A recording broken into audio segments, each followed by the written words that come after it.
할렐루야. 오늘 함께 우리 은혜 나눌 말씀은 창세기 4장 15절의 말씀입니다. 창세기 4장 15절 말씀입니다. 여호와께서 그에게 이르시되 그렇지 아니하다. 가인을 죽이는 자는 벌을 7배나 받으리라 하시고 가인에게 표를 주사 그를 만나는 모든 사람에게서 죽임을 면하게 하시리라. 아멘. 오늘도 우리에게 귀한 하루를 허락하신 주님께 감사를 올려드립니다. 우리가 오늘 함께 나눌 말씀의 제목은요, 약속을 믿는 성도라는 제목으로 함께 은혜 나누길 원합니다. 아담과 하와가요, 하나님 앞에 범죄함으로 에덴에서 추방을 당하고 말았어요. 그리고 이제 아담은 수고하지 않으면 그 인생을 살아갈 수 없습니다. 하나님께서 주신 축복의 땅에서 쫓겨나서 이제 스스로 농사를 지으면서 그렇게 자신의 삶을 돌아보며 살아가고 있을 때 그 가정에 하나님께서 아들을 주심으로 축복해 주세요. 그렇게 그 가정에 하나님께서 축복을 해 주셔서 두 아들을 허락하셨는데요. 바로 우리가 잘 알고 있듯이 첫째 아들 가인과 둘째 아들 아벨입니다. 가인은 자라서 아버지의 뒤를 이어서 농사를 짓는 농부가 되고요. 둘째 아들은 양을 치는 목자가 됩니다. 사실 당시에는요, 농경사회이기에 농사를 짓는 것이 그 어떤 일보다 더 우위에 있는 일이에요. 가축을 기르는 일은요, 농사를 짓는 일에 비해선 보잘것없는 일입니다. 장남이기에 가인에게 농사를 짓도록 하였는지 아니면 그 외적인 어떤 조건들이 아벨보다 훨씬 가인이 우수해서 유능하기에 그러한 것인지는 몰라도 아버지의 뒤를 이은 자는 가인이 되었고요. 가인은 농사일을 하는 농부가 되었습니다. 아벨은 인류 최초의 목자가 되었어요. 아담은 하나님께서 자신에게 주신 그 두 아들에게 신앙교육을 시킵니다. 하나님께 어떻게 예배해야 하는 것인지를 가르쳤어요. 그러던 어느 날 이 두 형제가요, 하나님 앞에 제사를 드리게 되었는데 하나님께서는 가인의 제사는 받지 아니하시고 우리가 잘 알듯이 아벨의 제사만 기쁘게 받아주셨습니다. 이것은요, 단순히 제사를 드린 행위를 말하는 것이 아니에요. 아벨의 삶 전체를 하나님께서 인정하신 거예요. 특별히 우리의 삶이 또 우리의 자녀들의 삶이 하나님 앞에 인정받는 삶이 되도록 기도하기를 축원합니다. 왜 하나님께서는 그러면 가인이 아닌 아벨과 그 아벨의 삶을 제사로 인정하신 것인가? 히브리서 11장 4절의 기록은요, 믿음으로 예배한 아벨의 제사를 받으셨다고 기록하고 있어요. 그렇다면 그 믿음의 모습은 무엇입니까? 오늘 4절 말씀에 나와 있는데요. 아벨은 가장 첫 번째 첫 것을 하나님 앞에 드렸다는 걸, 가장 귀한 열매, 첫 열매를 하나님 앞에 구별하여 드렸다는 거예요. 제가 얼마 전에 우리 11조에 대한 이야기를 드렸을 거예요. 10분의 1의 의미가 아닌 가장 처음 것, 가장 귀한 것을 하나님 앞에 믿음으로 고백하며 드리는 것이 11조다라는 이야기를 드렸을 거예요. 그것이요 바로 하나님을 경외하는 아벨의 마음이었어요. 아벨의 삶의 중심이었어요. 이것으로만 보아도 아벨은요, 그 삶의 우선순위가 하나님이 되었던 삶을 살았다고 우리가 알 수 있습니다. 하나님께 가장 귀한 것을 드린 거예요. 많고 적음이 아니라 나에게 가장 소중한 걸 하나님 앞에 먼저 드렸던 거예요. 그렇게 하나님을 찬양하고 귀하게 여긴 아벨을 하나님께서도요, 귀하게 여기신 거예요. 우리가 하나님을 사랑하면 하나님도 우리를 사랑해요. 우리가 하나님 앞에 계산하지 않으면 하나님도 우리 앞에 계산하지 않는 거예요. 우리의 헌신이, 우리의 예배가, 우리의 마음이, 중심이 날마다 이러한 헌신과 예배와 중심이 되길 축원합니다. 사람은요, 습관대로 살게 돼 있어요.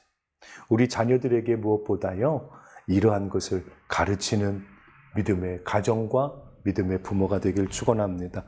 이런 아벨의 제사를 하나님께서 받아주시니 이제 가인의 심기가 불편합니다. 얼굴이 일그러지기 시작해요. 왜요? 내가 늘 먼저였어요. 내가 늘 아벨보다 인정받았어요. 직업으로도 아버지의 뒤를 이어 농사를 지었던 건 나고요. 가인이 아벨보다 늘 누구에게든 인정받고 누구에게든 우선되어지는 삶을 살았기에 견딜 수 없는 거예요. 세상에선 자신이 더 위에 있었어요.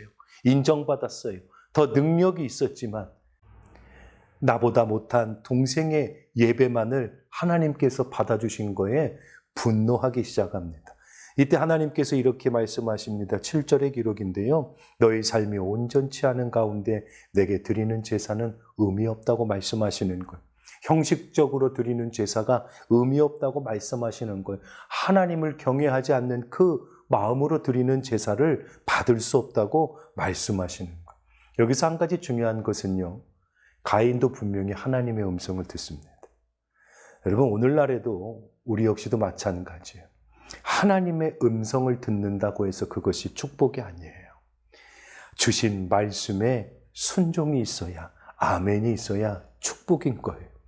가인은요, 하나님의 음성을 들었지만 깨닫지 못합니다. 그러다 어느 날 결국에는 그 시기심에, 분노에, 열등감에 동생을 죽이고 말았어요.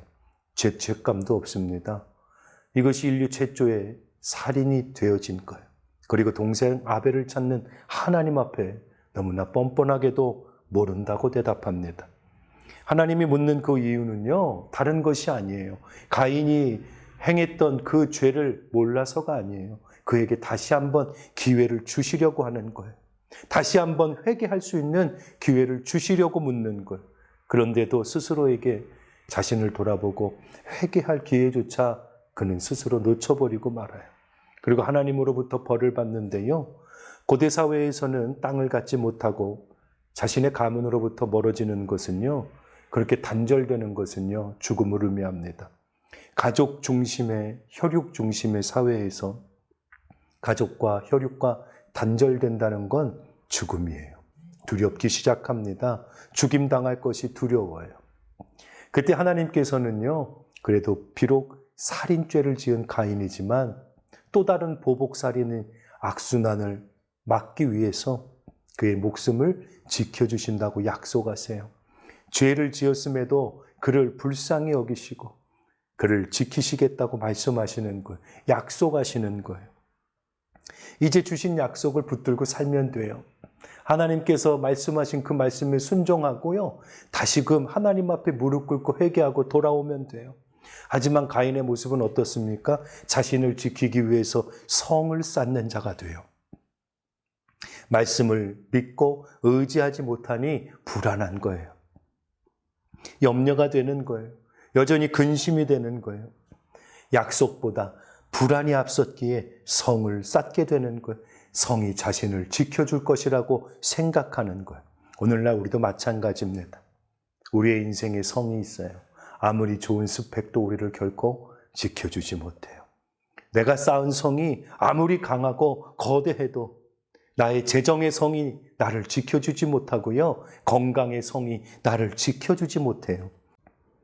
가인의 삶이 왜 이렇게 불안과 염려 가운데 있게 되었습니까? 그것은 하나님이 약속하셨음에도 불구하고 그 약속을 믿지 못하기 때문입니다. 사랑하는 양주호산나교회 성도 여러분, 우리가 하나님의 약속을 신뢰하고 의지하는 성도 되길, 그러한 교회 되길 축원합니다. 말씀을 뵙습니다. 때로는 우리의 삶이 그래요. 늘 불안하고 염려되고 그래서 더 많이 모으려고 하고 더 많이 가지려고 합니다. 하지만 그것들이 우리를 지켜줄 수 없어요. 우리의 삶이 그리고 우리의 자녀가 나에게 주신 하나님의 약속을 믿는 그러한 성도와 자녀가 되길 기도하길 원합니다. 그리고 우리 양주호산나교회가 하나님이 주신 약속 위에 온전히 서 있는 귀한 교회와 성도 되길 주님의 이름으로 축원합니다.